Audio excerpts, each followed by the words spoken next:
Olá, meus amigos, estamos começando mais um Papo do Bem e hoje com um programa com um assunto extremamente importante. Nós estamos recebendo aqui o nosso querido amigo, nosso querido Dr. Renan Marino, médico, professor da Faculdade de Medicina na área da pediatria, homeopata, e veio tratar conosco aqui hoje do tema oração na prática clínica, na prática médica. E, portanto, temos um assunto riquíssimo a ser trabalhado hoje. Muito obrigado, doutor, pela sua presença. Seja bem-vindo e a palavra é sua. Navarro, obrigado pelo convite. Estendo ao doutor Aguinaldo, tá? Estamos hoje substituindo o nosso querido doutor Aguinaldo, né, por conta de uma cirurgia emergencial. Sim, nosso grande amigo, né? E o tema de hoje, que fala sobre a questão da prece, da oração na prática clínica, é um tema que assume cada vez mais importância no mundo de hoje, mais importância no mundo de hoje, por conta de que, historicamente, a gente tem uma negação da espiritualidade ainda, infelizmente, no mundo médico, tá? Há uma separação nítida ainda em relação a paradigmas que a gente chama, né? Então, se a gente comparar o que hoje a gente já atingiu com a visão quântica da interação de tudo com tudo, né? E a gente, infelizmente, encontra muitas áreas da medicina ainda voltadas por uma visão newtoniana, cartesiana, materialista, tá? Então, isso é uma coisa muito triste, porque perdem todos. Perde o próprio médico, tá? O profissional, ele perde com isso, porque ele poderia estar recebendo a assistência de bons espíritos, tá? Abrindo seus canais de intuição e tudo mais, né? E perde o paciente, que, por extensão, deixa de se beneficiar de tudo que poderia ser canalizado pela inspiração do próprio profissional, do médico. Então, assim, por conta dessa questão que eu trouxe o tema para a gente fazer uma reflexão, tá? Porque não tem como mais a gente negar, tá? Que, como diria lá atrás mesmo, São Tomás de Aquino, né? Que da questão da união substancial, né? E indissolúvel da alma com o corpo, embora a alma, o espírito, coordenem as funções do corpo, mas eles estão intimamente ligados e unidos, como a gente sabe, né? Sim. Que a ligação do perispírito com o corpo físico se faz célula a célula, né? Então, fazendo uma conexão assim íntima, né? E automática, assim, uma coisa instantânea, né? Então, é por conta disso que eu considero importante a gente pensar sobre essas questões, até porque, Navarro, nós temos aqui em Rio Preto o berço, né, de um dos maiores cardiologistas do Brasil, com certeza entre os 5 maiores, com certeza colocaria, que eu estou me referindo ao Dr. Braille, né? Sim. E o Dr. Braille, eu tive a felicidade de conviver um período da minha vida, quando fiz pós-graduação na FAMERP. Ele era o coordenador da pós-graduação, tá? E o Dr. Braille, ele próprio é um exemplo de um ser humano muito sensível e inteligente que aprendeu com a própria vida. As mudanças que ele foi sofrendo em relação a ele próprio, sabe? O entendimento que ele foi tendo do que a vida trouxe para ele, de bom e muitas vezes de triste, de problemas de enfermidade, como ele lidou com isso e como isso fez com que ele abrisse o entendimento dele. Então, em 1988, o Dr. Braille, ele participou de um congresso médico em Cuiabá, sabe, no Mato Grosso, né? E nesse congresso, o tema dele, a época eu lembro assim que surpreendeu a maioria das pessoas da comunidade médica de Rio Preto, né? O tema que ele trouxe, né? E ele coroava o congresso com a participação dele, né? Que era aquela conferência magna que eles chamavam, né? O tema foi medicina, espiritualidade e fé, onde ele faz o depoimento dele, citando experiências dele, de como ele tinha chegado a uma conclusão das mais importantes que mudaria o restante do final da vida dele, né? Que é a questão de que o corpo e a alma são uma coisa só. Portanto, né, entra aí a questão da prece, né? Como a prece contribui para a saúde física, mental, emocional, psicológica, como um todo do ser humano, né? Então, assim, isso é de muita importância, né? Você próprio tinha comentado, né? Você tinha comentado a questão de doentes, né, que se encontram em coma induzido, inclusive, né? E isso foi feito com experimentação com mais de 1.000 pacientes, tá? Há muitas pesquisas nesse sentido. Muitas né? pesquisas. Pessoas recebendo oração comparadas com um grupo que não recebeu oração. Exatamente. E indivíduos em coma. E muitos coma induzido, tá? Na área, principalmente, de pacientes neurológicos, né? E a mudança da evolução... não há possibilidade do efeito placebo. Sim, porque a primeira cogitação é efeito placebo. Mas uma vez que o paciente está em coma, não tem como você... Sim. Já está descartado, né? Então, aí, esse que é o dado interessante, né? Você já não tem como explicar assim. Então, a prece intercessória é algo, assim, muito, muito maravilhoso, né? Que coloca por terra toda essa visão nihilista, materialista, que nega o espírito, sabe? Que nega Deus por trás disso, né? Então, assim, é muito interessante que esses pacientes, na sua grande maioria, muito mais de 50%, tiveram uma evolução favorável em todos os quesitos de controle clínico, tá? Então, assim, isso é uma prova, assim, incontestável. Você sabe que eu faço homeopatia, você próprio disse no começo, né?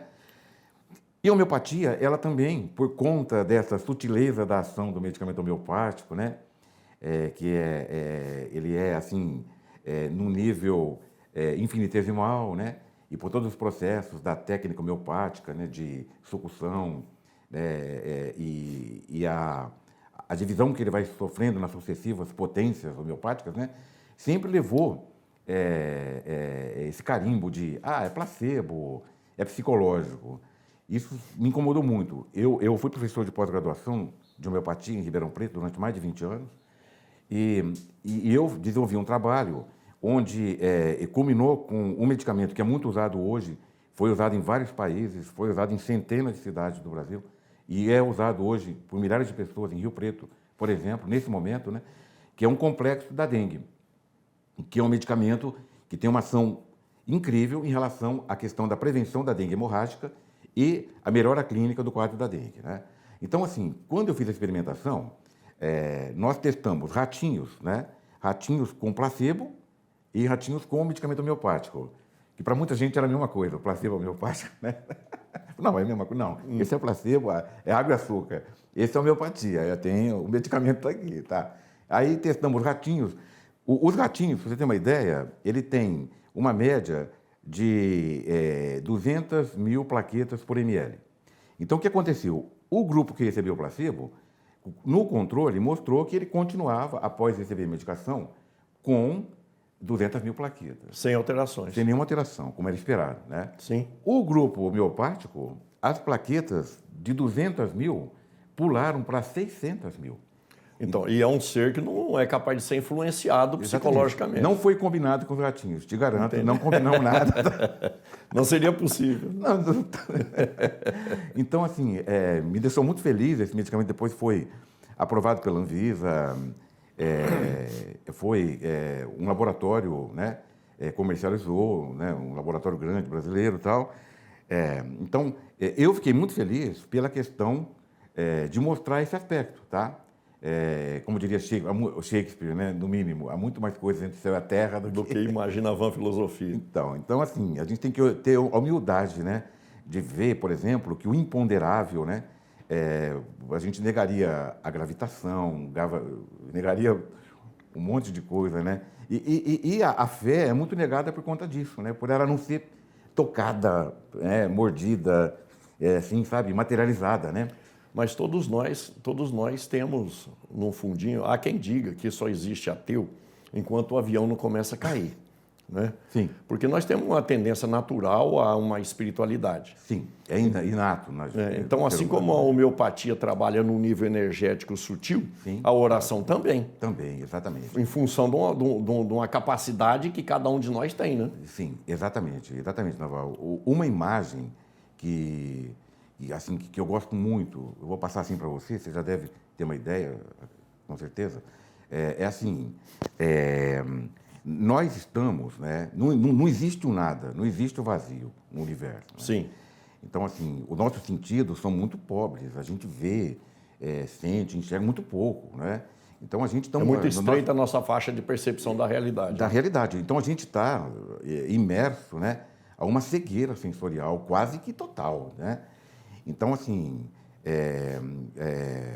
se a gente levar em conta que o fluido cósmico universal, se você colocar os elementos gerais do universo, você tem matéria de um lado, espírito de outro e Deus acima de tudo, né?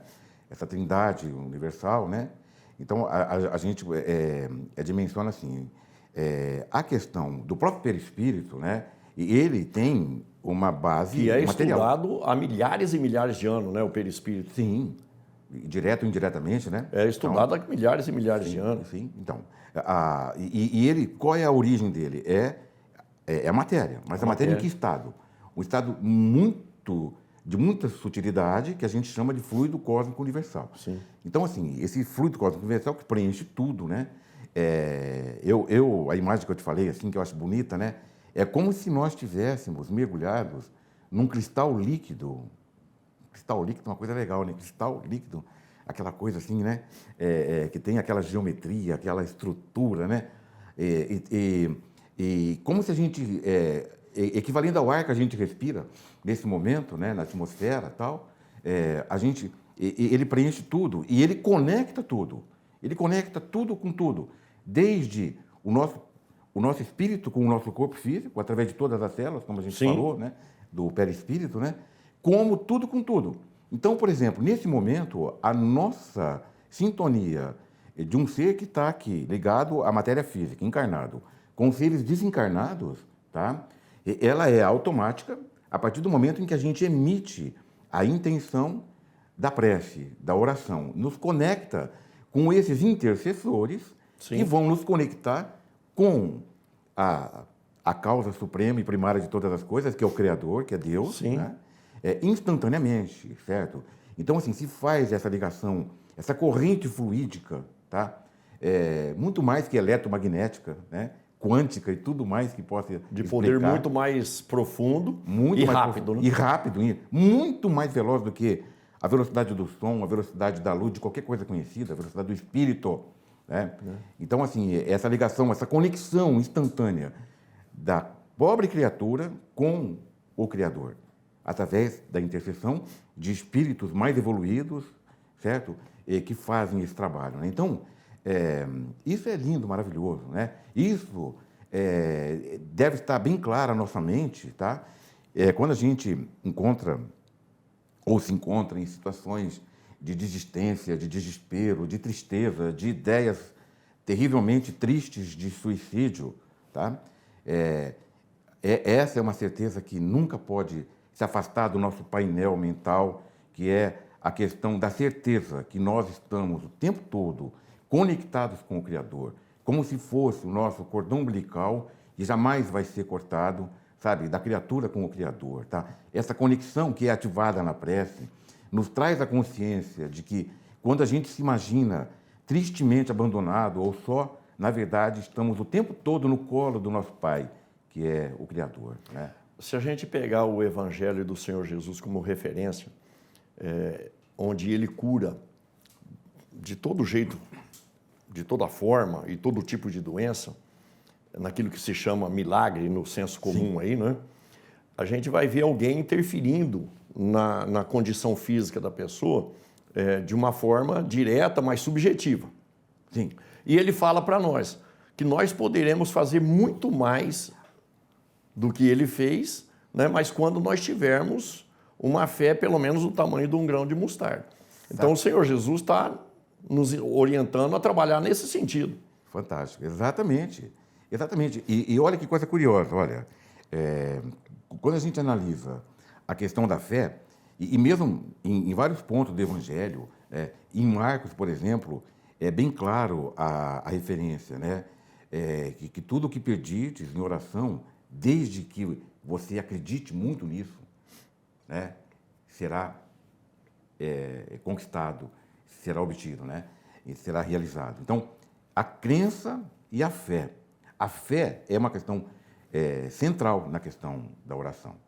Porque a fé, eu estava verificando uns estudos, Navarro, a fé, ela vem, na etimologia da palavra fé, ela vem do latim, fides, fides.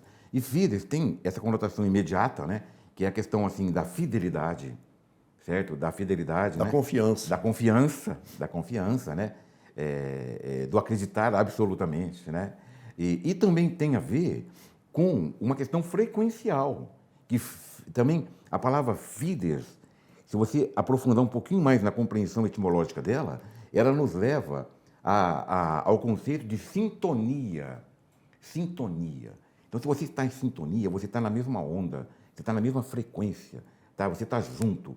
Então, isso é a fé, sabe? O Senhor Jesus disse, eu e o Pai somos um. Eu e o Pai somos um. Mesma frequência, mesma sintonia. Então, quanto mais sintonia nós tivermos com o bem, sim, com a crença no bem, com a vontade sim, do bem, nós poderemos realizar o que você disse, que foi traduzido por Jesus, né? Fareis muito mais até, né? Como ele diz. Mas há uma situação bastante interessante que nos chama a atenção, né? Normalmente, quando a gente está doente ou quando nós temos alguém doente, a gente apela para a oração, apela para a fé, para o ponto positivo. E às vezes o médico, o profissional, sim, ele é cético. É bem verdade que ele tem mesmo que ter um controle racional da situação. sim. Mas aí há meio que um contrassenso, né? Um ponto de desequilíbrio na coisa, né? Sim, é muito bem lembrado, porque assim, é como se fosse, há muito tempo, ainda hoje acontece, é como se o médico, se colocando dentro de um saber científico, se incomodasse também de ser conhecido ou de manifestar a parte espiritual dele, sabe? Como se fosse, né? E é a melhor parte, né? A que está sendo negada, né? Então, assim, eu humildemente, sabe, humildemente, desde há muitos anos, só começo o meu dia de trabalho, no atendimento aos pacientes, após me colocar em sintonia com os meus mentores e fazer uma prece e pedir para que eu possa, dentro de tudo que seja possível, que venha através de mim, para que eu possa beneficiar o meu paciente. Porque também tem essa questão, né, doutor, aquilo que é possível, né? Sim, dentro do que Que está... não está no nosso alcance, mas a gente também não sabe qual é o Nós não nosso sabemos, alcance. então a gente tem que procurar. Exatamente, porque um outro ponto que chama a atenção se a gente for, por exemplo, no Livro dos Espíritos, Navarro, e formos... tem uma questão muito curiosa, sabe? Questão 660, 660, do Livro dos Espíritos, né? Que fala em relação à questão da prece. E ela diz assim, ela diz primeiro, uma frase bem direta assim, a questão não é orar muito. É orar bem, né? É orar bem.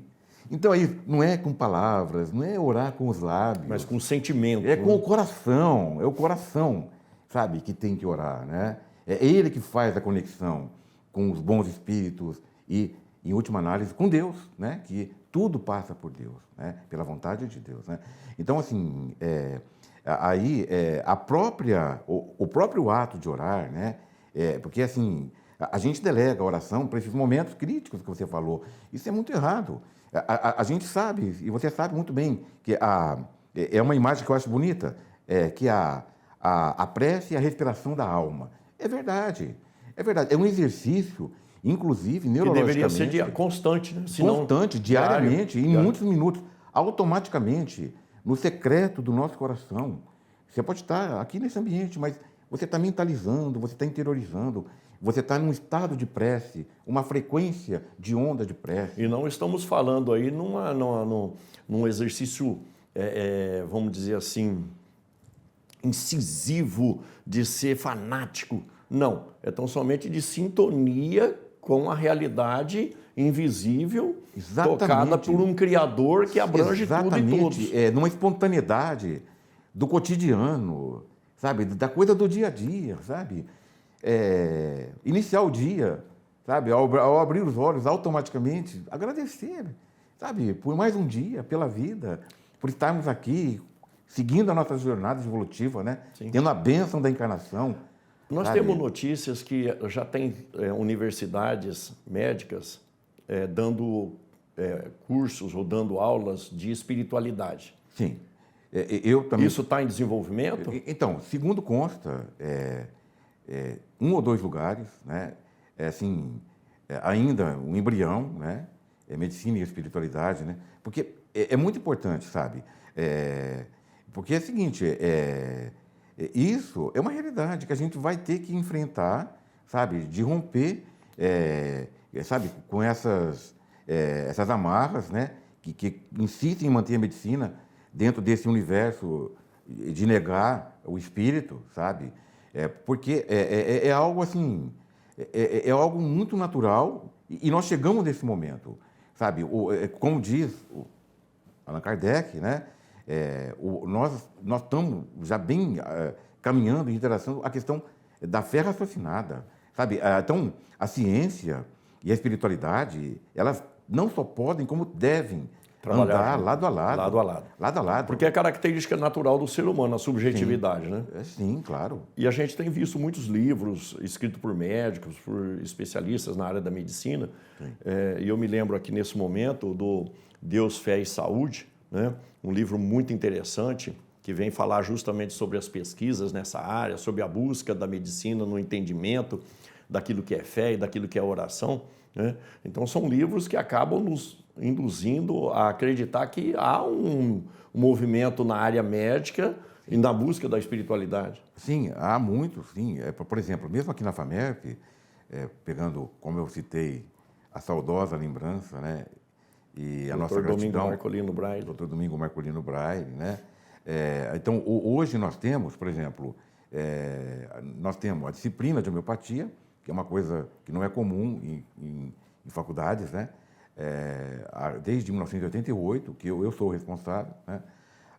Pela disciplina, tá? E temos também o serviço já com residência, certo? De medicina chinesa, tá? E medicina tradicional chinesa, que é coordenada pelo Dr. Hassan Saidar, né? Com a colaboração do Dr. João Bosco, né? Então, assim, são medicinas vitalistas, tá? Então, assim, já transcende o conceito apenas da matéria. Biológico. Já trabalham, né? Porque a gente sabe, assim, definindo, assim, para o nosso público que está acompanhando a nossa conversa, né? Mas o que é uma medicina vitalista? É muito simples, tá? Esse princípio vital, que é o que dá a vida toda, é o que mantém o corpo no estado de vivacidade, né? Funcional. De coração batendo, de pele quente, temperatura. Tá? É o princípio vital, que enquanto está ligado, quando se corta, esse cordão, Sim. chamado, no próprio Evangelho, está lá, no Antigo Testamento, cordão de prata, está lá escrito, né? Se eu não me engano, no livro de Jó. Então, assim, fazendo uma analogia, que eu acho bacana essa questão da analogia, da mesma forma que nós temos as artérias e as veias, onde circula o sangue, nós temos o perispírito intrinsecamente, intimamente ligado com o corpo físico, onde esses canais, né, fluem abundantemente o princípio vital, tá? O princípio vital, e que aí define a questão, a questão da medicina vitalista, né? Porque aí a gente tem um conceito em biologia de um biólogo britânico, Dr. Rupert Sheldrake, você conhece, né? Sim. Então, que ele conta a questão dos campos morfogenéticos, que ele mostra que o corpo físico material, ele é formado, certo? Ele vem à materialidade a partir de linhas de força de campos eletromagnéticos, chamado life fields, ou campos de vida, Sim. que vão estruturar o corpo físico. Uma nova forma de ciência, uma nova forma de vida, né? É o nome desse último livro que ele lançou, isso Sim. Dr. Sheldrake, um livro... um cara que foi muito combatido, né, pelas ideias, né? Mas ele está baseado em fatos. Sim, em fatos, exatamente. Sabe? E é interessante essa conexão da biologia, né, com a parte, não vou falar, pode ser até espiritual, mas essa parte assim, dos fluidos, da energia, dos campos eletromagnéticos, né, que ele se baseia muito, até mesmo, nos conceitos quânticos para explicar. Né? Então, assim, o perispírito é onde bate o nosso coração fluídico para bater esse coração. Para bater esse coração. Entendeu? E tudo tem a contraparte no perispírito. E onde corre sangue, corre o fluido vital, abundantemente nas veias e artérias do nosso perispírito. Bem, nós estamos vivendo o 3º milênio já, Sim. que muitos, independente de religião, chamam da era do espírito, né? Sim. Então, é para ficarmos confiantes que a coisa vai mudar, né? Sem dúvida, estamos caminhando a largos passos, esperamos, né? Tá bom. Infelizmente, doutor Renan, nós temos que encerrar o nosso Mas foi muito bom a nossa Papo do conversa, Bem. foi ótimo. Nós queremos agradecer profundamente a sua presença. Eu que agradeço demais, Navarro. Obrigado, Muito querido. boa a nossa conversa, fica de reflexão para os nossos queridos amigos que vão estar assistindo depois. E o assunto, evidentemente, é muito profundo, nos remete aí a uma série de questionamentos e de curiosidades. Nós agradecemos a companhia de todos, ao nosso querido doutor Renan, convidando a todos para estarem conosco na próxima semana. Um abraço. Fiquem com Deus.